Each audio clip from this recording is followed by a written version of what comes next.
Hello, and welcome to the 5th episode of Hale to the Geek. I am Dan, and joining me as always is my podcasting partner in podcast, rather, and in life, I'm running out of similes now, my club biscuit to my tea. That's a bad one, that. My alien to my predator. There you go. That's a good one. I like that one. That's a good one. Yeah. Topical. Hello. H. Hannah. Yeah, she's here as well. What we're going to be doing this week is, it's been a busy week, so we've got quite a lot of news to go through. We've got a little bit of the wrestling on the weekend with the Hell in the Cell pay-per-view. We're going to talk about some of the high points of that, and hint, there wasn't that many. We're also going to be talking about a movie review that we've done just this very day. We've watched The Nun, the Conjuring sort of spin-off movie, so we'll be reviewing that in depth. And then, what are you shooting about today? Today, I'm shooting because it's going a lot in the media at the moment, and I noticed it was all over the news this morning. Being on our phones while in the brum-brums, in the car. I'm sure it's going to be a bloody exciting conversation, because it's something I'm passionate about, and I know you are. Sure is. So yeah, let's begin with the news. What have we got first? News. So, to start off, from our source at Stu Morris, thank you very much, has let us know that Disney CEO confirms Marvel Studios, Kevin Feige, however that's said, is to take over the X-Men franchise. Yes, it's okay, everybody. He's going to take it over and sort it out now. You don't really like X-Men, do you? No, I love X-Men. It's just that obviously because of the ownership and everything, and the timeline's been a bit of a mess. I think it's time for, let's just chuck it all out and start again. And then Deadpool might actually have a further following and more people at the house to have a chat to. So this is great. So yeah, he's taken over the X-Men franchise. So possibly have phase 4 planned already. So do expect some changes towards the end of it, and to bring in like the new X-Men. So we might have some changes. And then obviously phase 5 is all about mutants. So I think that's what it's all about. It's going to be very mutant heavy. Yeah, it's about time. But yeah, so just be very ready, X-Men fans, for possible rebooting, recasting, and new storylines. Rock and roll. Maybe we'll see a new Logan. That's something that could be...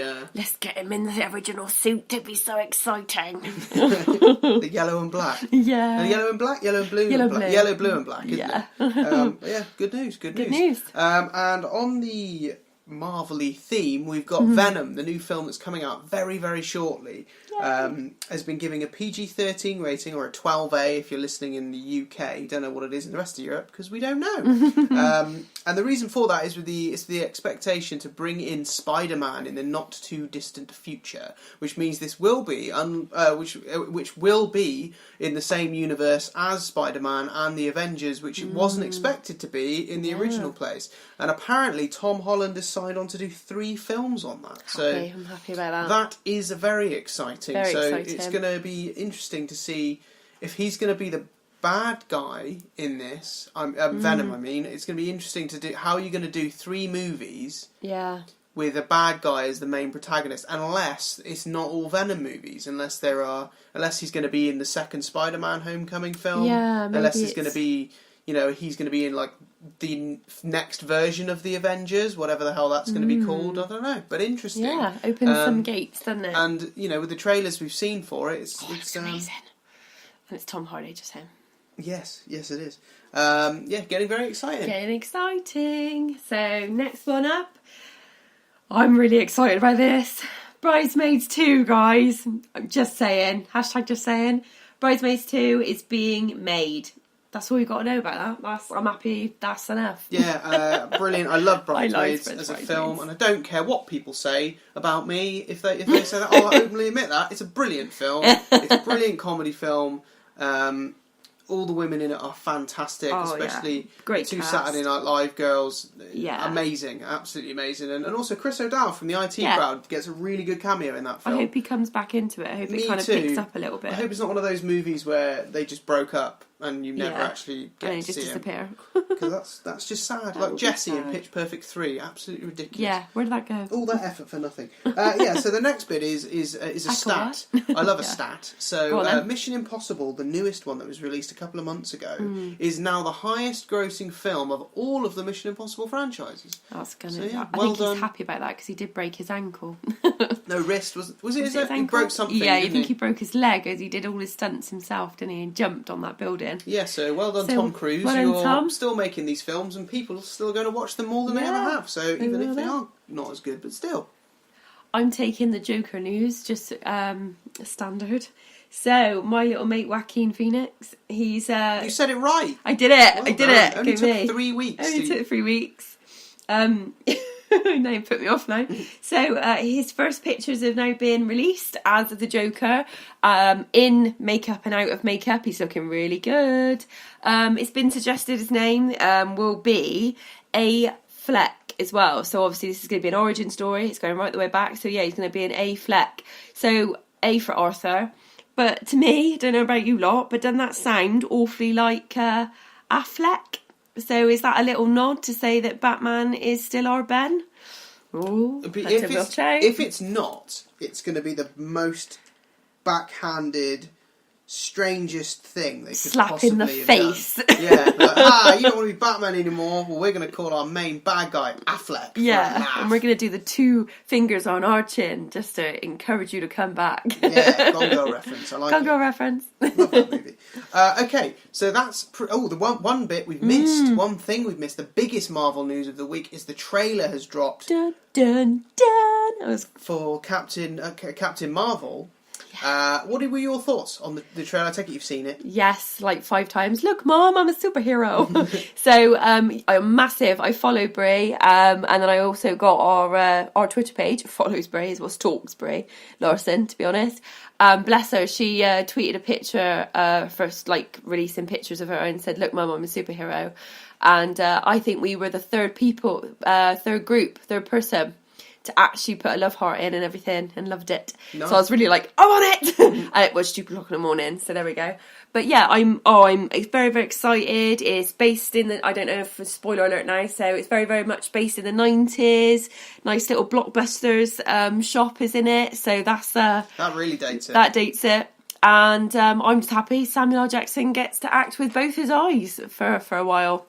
That won't last for long. But no, it's going to be great. So rock and roll. I don't want to overdo it because I could talk about it all day, and I'm getting the eyes of my lovely partner, as in save the material, my darling, because that's another podcast. I've had, every time we mention this woman who's a superwoman, who is a superwoman, not a superwoman. I have to restrain Mrs. H over there to not blow a load yet. There's still a lot that we need to talk about when this film is actually the week before it's released. Mastodons.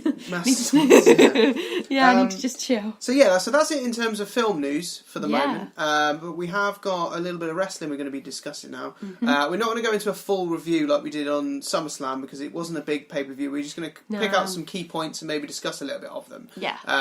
Anyone who's not interested in wrestling, tough. You can have about 10 minutes now. You can of have 10 wrestling. minutes off. And if you don't like wrestling, give it a try. It's a soap opera, and they just generally do hit each other. It's great. I'm probably going to moan about it for the next 10 minutes, but don't let that put you off. Yeah. It's a love-hate. That's because we're invested into the story. Exactly. All we want is good stuff. Yeah. It's like your wife or your partner. When they moan at you, it's not done out of hate. It's because they want the best out of you, and that's exactly what this is. Because you don't put stuff in the dirty basket, but we won't go there. Yep. TMI. TMI. So Hell in the Cell was this Sunday, and we did not stay up to watch it. We watched. It was painted red. It was painted red. Personally, I didn't think it was that annoying that it was red, but it was just one of those things where you went, what was the point? I liked it as in the sense of the Hell in the Cell, and obviously the step up and things. That was cool. But I know what you mean. It was off-putting. It was a bit too... It made my eyes go funny after a while. And it's losing that nostalgia moment of your Hell in the Cell, the whole point of having Hell in the Cell. Yeah, and especially as the new Hell in the Cell, it's not even new now, it's been around for over 10 years, but the newer Hell in the Cell with the taller sort of it's taller rather than wider, so it's higher to fall off it. But you don't get the feeling with this one that it's dangerous in terms of that you could really accidentally fall through the top, like the old ones, where it looked like if you took the wrong step, you could step straight through it and kill yourself. And I like that kind of danger in my wrestling. But yeah, so the main points from this show really were Brock Lesnar made a shocking return, and when I say shocking, that sounded sarcastic. I really did not expect this to happen. I didn't think he was coming back. I thought he'd gone back to the UFC and we would never hear from him ever again. There was even words about a few weeks ago Kevin Owens getting Paul Heyman as his manager when he quit, and unfortunately that didn't happen. And maybe this is why. Maybe that might have been the plan. And Brock went, no, I'm going to come back and earn more millions for not doing a great deal. So he came in the middle of the main event between Braun Strowman and Roman Reigns, which was his Money in the Bank cash-in, Braun Strowman. So that's now gone. That's no disappointment. So yeah, he broke down the doors of hell and he climbed up. They got into the ring and just battered them. Absolutely battered both of them.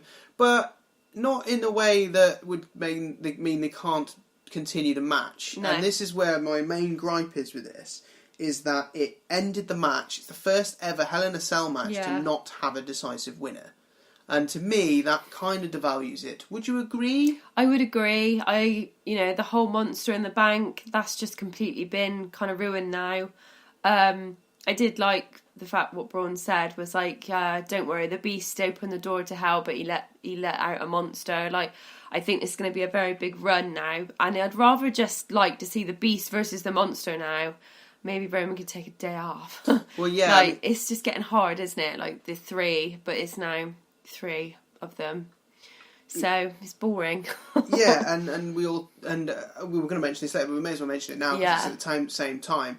There has been a main event announced for another event in Saudi Arabia, which we will come on to, which is the 3 of them in a triple threat for the title. And okay, cool. So Brock Lesnar just invades this. If you're thinking legitimately, Brock Lesnar just invades this match, having not been invited, and then gets rewarded with a title match. How does that make any sense? And if he ends up getting that title because there's something we don't know, the fact that maybe he just didn't, pass a test in the UFC or any something. Because to be fair, he looked really cut and really ripped.